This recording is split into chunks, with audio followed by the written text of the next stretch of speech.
Hello. As a result of our shul being closed, I've been asked to say a few words of inspiration. The Kovet Shabbos HaGodel. Now, in the last Mishnah in Soiter, the Mishnah describes the period before Mashiach will come. And the Mishnah says, and I'm using the translation of the Art Scroll, Be'ikvese Mashiach chutz beyaske, the footsteps of Mashiach, insolence will increase. And the Mishnah describes many curses that will befall our people before the coming of Mashiach. Amongst the different curses, the Mishnah says the government will turn to heresy, there will be no rebuke, the meeting place will be used for immorality. Certainly we can refer to many of the universities. Those who fear sin will be despised. The truth will be hidden. The youth will shame the old. It will be a time when the son shames his father, a daughter rebels against her mother, etc., etc.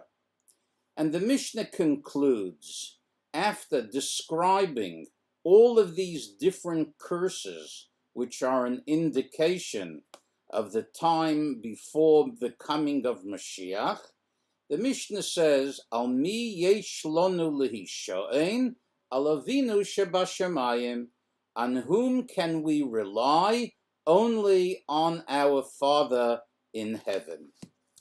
Now, many Meforshim would like to point out that in actual fact, this last statement is the worst curse of the lot, which is that the situation is going to be so serious that there will be no basis in nature for our salvation, and the only port of call is going to be for us to pray to God. So it is really an indication that when things really get tough and there doesn't seem to be any other way of dealing with serious issues, we need to pray. The people have asked me the question, of what value does prayer really have? Aren't things meant to be bashert? If it is meant to be, then why do you need to pray? If it is not meant to be, then what is the value of prayer? And we indeed are a people that pray continuously 3 times a day. Obviously, we believe that there is value in prayer, but in a way, isn't this concept that prayer can cause and effect change a contradiction to the belief in the ultimate bashert and what is meant to be and what and how Hashem wants things to be? So, I'm going to point out a Gemara in Brochus. The Gemara in Brochus Lamed Beis says as follows: Omer Reb Chome bereb Chanina, Im roya Odom shemispalel v'lo yinene, yachzer v'yispalel, shenemar kaveh el Hashem chazak v'yametz libecha v'kaveh el Hashem. If a person sees that he has prayed and he does not see that his prayers were answered, then what does he need to do? Pray again. Pray again. Kaveh el Hashem, pray to Hashem, hope to Hashem, put your trust in Hashem. If it hasn't helped the first time, Kaveh el Hashem, pray again, put your trust again. Never give up. And the most beautiful example we have of this principle is Moshe Rabbeinu, our leader Moshe. Moshe Rabbeinu, for reasons known best to Hashem, was forbidden to come into the land of Eretz Yisrael. And Moshe Rabbeinu was extremely upset. And the beginning of the second parsha in Devarim says, Vo'eschanan el Hashem. I prayed to Hashem. So the Medrash says that Vo'eschanan has the numerical value of Tov Kuf Tes Vov, 515 prayers. Moshe prayed once, he prayed twice, he prayed 3 times, 4 times, 100 times, 200 times, 400 times, 500 times, 515 times. Why did he stop? Because after his praying 515 times, the Medrash says, Hashem said to him, Rav loch al tosef daber elai oid badover hazeh. Moshe Rabbeinu, Moshe, please do not continue to pray. So the Medrash says that if he would have continued to pray, then there would have been a critical mass of prayer that would have triggered this chain reaction that would result in Hashem listening to his prayer. But Hashem said to him, please don't continue, because if you do, I will be forced to listen to you. But this is something that I tell you is neither good for yourself nor for Klal Yisrael. So we see a very, very interesting phenomenon, that on one hand, the prayer was effective to the extent that if he would have prayed any more, his prayers would have been accepted. But it took him 515 prayers to get there. So we should never, ever give up with our prayers. And it's when we are now coming close to Yetzias Mitzrayim, we're coming close to the Yontif of Pesach, and in the Yontif of Pesach we find that this was the ultimate in the creation of the world, because the world was created so that the Jewish people will be able to accept the Torah, be a light until the nations, and bring the world to a higher level of spirituality and godliness. That was the purpose of creation. And all of that couldn't happen, all of that couldn't take place, unless the Jews would have been freed from Egypt to go and accept the Torah. Now, why were they? How did they merit to leave Egypt? Why did they merit for Hashem to allow them to come and to become the chosen nation?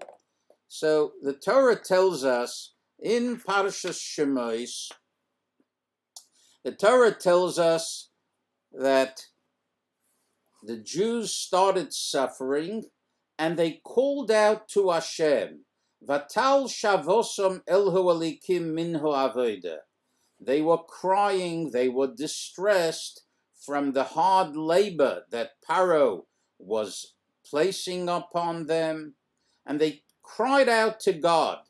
So the Ramban says something fascinating, that Afal Pisha Nishlam Hazman, even though the time for their redemption had already been reached, Lo Yehoyu Re'uyim Lihigoel, they were simply not suitable, not worthy of being redeemed. However, so why were they redeemed? Mipnei hatzaka kibel tfilosom, because they called out to Hashem. Their calling out to Hashem, their prayer to Hashem, that tipped the scale, even though they were not worthy. So we see something very interesting, that even though the ultimate purpose of creation was that the Jewish people should receive the Torah, but if they wouldn't have prayed, nothing would have happened. If they wouldn't called out to Hashem, And why did they call out to Hashem? Because they were suffering, because they didn't see any other outlet. They didn't have any other options but to call out to Hashem. And that brought about, in a cosmic fashion, that Hashem had mercy upon them and was able, so to speak, to redeem them because of their prayers. And I will share with you, there are many, many such instances, but I will share with you one additional instance that we find something of this nature. Everybody knows the story of Eliyahu Bahara Carmel. Everybody knows of the challenge that took place between Eliyahu and the Nevi'ei Habal and the prophets of the idols that was called Baal. And the story is related in the book of Melochim, in the book of Kings, chapter 17. And our sages tell us Eliyahu was the prophet at the time, and Achav, this wicked king who married Izebel, who brought in idol worship from Tzidon, from her birthplace, and she influenced Achav to set up idols all over the place. Achav met Eliyahu, and he scoffed at him, and he said to him, Eliyahu, you know, in the Shema that we say every single day, it says that if you are going to go, v'sartem va'avadetem Elohim acherim v'hishtachavissem lahem, if you will go and serve other idols, then Hashem will be angry and he will stop up the heavens and there will be no rain and the earth will not give out its produce. We say this 3 times a day. So Achav scoffed at Eliyahu and he said, all of this is nonsense. So Eliyahu said to him, I want you to know that from this moment on, there will no longer be rain in the land of Israel until such time that I will say. And we find this in Kings. It is described how 3 years there was no rain. Till ultimately, Eliyahu was instructed by God to meet Achav and to do whatever he can to be able to bring about that the Jewish people should turn away from the idols and turn to Hashem. And there was this major challenge and debate that everybody knows the story, and there was this great miracle, and that Hashem sent the fire to consume the sacrifice of Eliyahu. Before such time that this happened, Hashem said to Eliyahu, the time has come that I will have mercy upon my people, and the time has come for me to bring rain. So after this challenge, and after the people already acknowledged that God is the ultimate and the true God, and the idols are nonsense, then we are told that Eliyahu then put his face near his knees, and he was crying out to Hashem that Hashem should bring the rain. So the question is a very simple one. Hashem told Eliyahu that he will bring the rain. But our sages explain, even though the time had come for the rain to fall, it could not fall without prayer, without the prayer of Eliyahu Hanavi.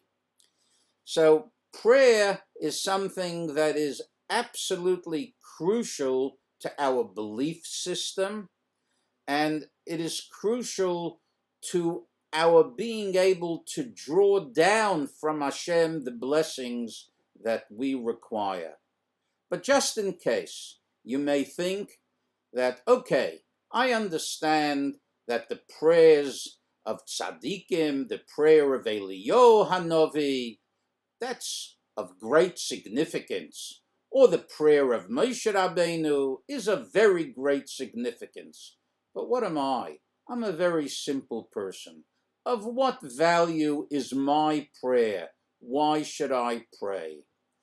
So I will share with you a story that I saw a few years ago and was recently reminded of.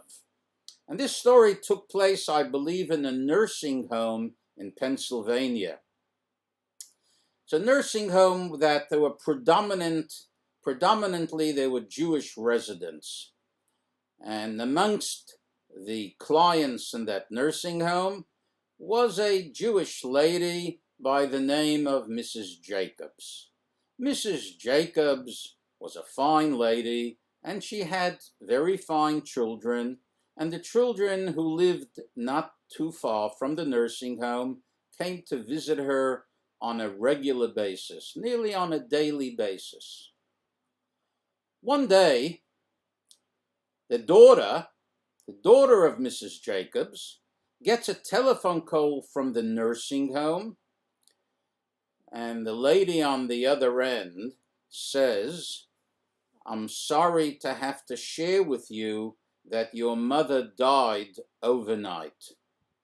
This was really a shock for her daughter, for Sarah, and Sarah immediately coordinated with the nursing home to call the Chevra Kadisha, and they organized the funeral, and subsequent to the funeral, they were sitting Shiva.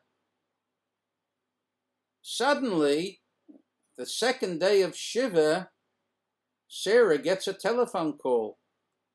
Who's on the other line? Her mother. She hears her mother's voice, and it cannot be anyone else but her mother. And she nearly fainted on the spot. And she said, "Mom,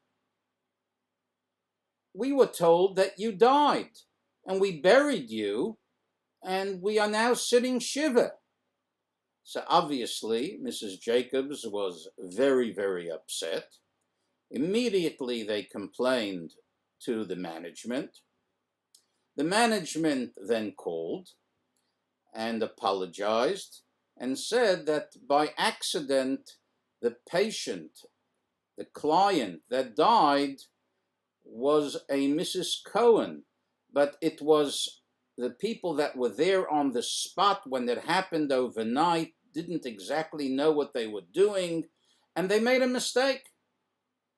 So now what they need to do is to notify the other lady's family, the other lady, and Mrs. Cohen. So they called up the family of Mrs. Cohen, and they said, "We have some terrible news to tell you, and that is that your mother died." So the son, the older son, Jack, listened carefully. He expressed his anguish, and but he said to the person from the nursing home, "But don't worry about it. You don't have to do any funeral arrangements because we have decided that she is to be cremated." So the nursing home administrator said to him, "Well, that's another great tragedy because she has been buried. There was an accident, and we thought it was someone else, and she was buried." When Jack heard that, he was dumbfounded, and he said, "I now believe there is a God." But why? Because our mother was a very religious woman, and to her it was extremely important that she should be buried in a Jewish cemetery with a proper Jewish funeral service. But we do not really believe in any of that stuff.